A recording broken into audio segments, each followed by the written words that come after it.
If you love something, set it free. If it comes back, it is yours.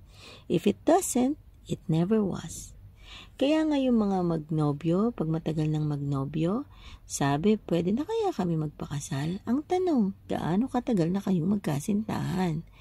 Ganito pong katagal, medyo matagal-tagal na rin. Mula nga po noon hanggang ngayon, di pa kami nagkakahiwalay. Abay, kailangan nyo ng test of absence. Ano po yun? Baka naman kasi nasanay lang kayo na magkasama palagi, kaya akala nyo, mahal nyo na ang isa't isa. Subukan nyo magkalayo for a while. Because real love makes the heart grow fonder. When the loved one is absent, kaya nga ang sabi, absence makes the heart grow fonder.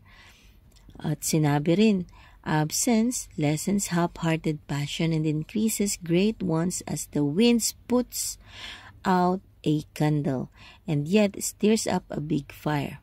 So kung talagang mahal mo, sumisidhi.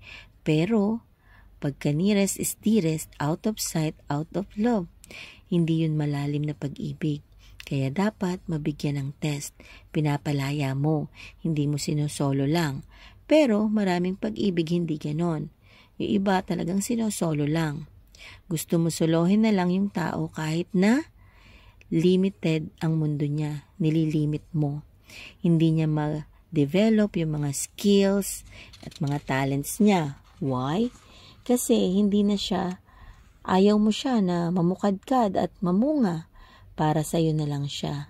That is not the type of love of Jesus. Ang love or our love must not limit, diminish, and imprison people.